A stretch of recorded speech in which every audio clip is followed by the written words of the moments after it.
যে সকল কামিজের নিচের ঘের বেশি হয় সে সকল কামিজের সাইড পাড়া সেলাই করতে গেলে অনেকটাই ঝামেলায় পড়তে হয়। আমাদের আজকের এই সুন্দর ভিডিওটা দেখার পর কামিজের সাইড পাড়া সেলাই করতে আর কোনো সমস্যাই হবে না, সেখানে জামার ঘের যতটাই বেশি হোক না কেন। পরিমাণ মতো সাইড পাড়া যতটুকু রাখার প্রয়োজন ঠিক এভাবে ভাঁজ করে একটা ভাঁজ দিয়ে তারপর সেলাই করে নেবেন খুবই আস্তে ধীরে। এই সেলাইটা করার সময় কোনোভাবেই জোরে টান টান করা যাবে না, একদম আলতো করে আস্তে করে সেলাইটাকে করে নিতে হবে।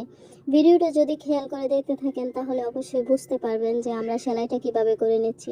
এরকমভাবে আলতো করে ধরবেন আর আস্তে করে সাইড পাড়ার সাথে মিশিয়ে দিবেন, তারপর সেলাইটা করে নেবেন। আমরা যদি এটাকে টান টান করতাম তাহলে কিন্তু এখানে কুঁচকিয়ে যেত আর সেলাইটা সুন্দর হতো না। তাই এভাবে আস্তে করে সেলাইটা যদি করে নেন তাহলে কিন্তু অটোমেটিকলি খুব সুন্দর করে সেলাইটা হয়ে যাবে। অনেকে আছেন সাইড পাড়ার পাশ দিয়ে অনেকটা পরিমাণ কাপড় রাখেন আর এই কাপড়টা চেষ্টা করেন ভিতরে ভেঙে দিয়ে তারপর সেলাইটা করে নেওয়ার জন্য। এক্ষেত্রে কিন্তু সেলাইটা অনেক সময় আঁকা বাঁকা হয়ে যায়। তাই যতটা প্রয়োজন কাপড় রাখার সেই পরিমাণই কাপড়টা রাখতে হবে আর এভাবে করে সেলাইটা করে নিতে হবে।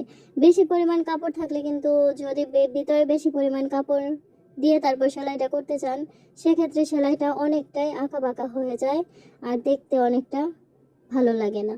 তাই এরকমভাবে আস্তে ধীরে কম পরিমাণ অর্থাৎ যতটুকু প্রয়োজন ঠিক ততটুকুই কাপড় নিয়ে সেলাইটা করে নিতে হবে। আর মাঝখানের সাইড পাড়ার যেই একদম জয়েন্টটা আছে ওইখানে খুবই আলতোভাবে সেলাইটা করতে হবে। এরকমভাবে আমাদের ভিডিওটা যদি ভালো করে খেয়াল করেন তাহলে বুঝতে পারবেন আমরা সেলাইটা কিভাবে করে নিচ্ছি।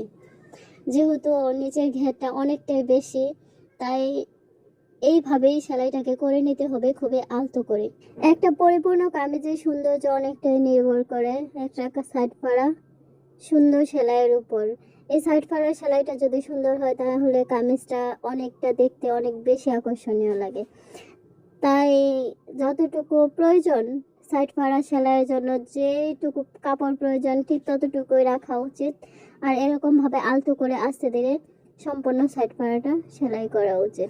আবারও একটা কথা বলছি, অবশ্যই আমাদের ভিডিওটা খুবই আস্তে ধীরে দেখেন মনোযোগ সহকারে, তাহলে বুঝতে পারবেন আমরা সাইড পাড়াটা কীভাবে সেলাই করছি। আমরা কিন্তু কাপড়টাকে একটু টান টান করছি না, কারণ প্রত্যেকটা কাজ করার ক্ষেত্রে একটা রুলস মানতে হয়।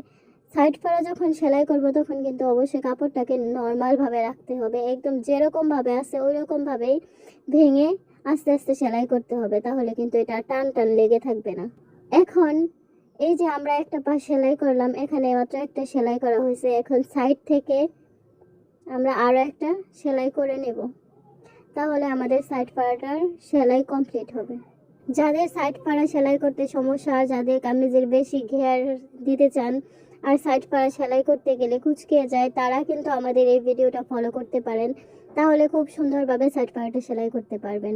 আর দেখতে দেখতে কিন্তু আমাদের কামিজের সাইড পাড়াটাও সেলাই করা হয়ে গেছে এবং খুব সুন্দরভাবে সেলাইটা হয়েছে। আমাদের আজকের ভিডিওটা এই পর্যন্তই। সবাই ভালো থাকেন, সুস্থ থাকেন। আসসালামু আলাইকুম।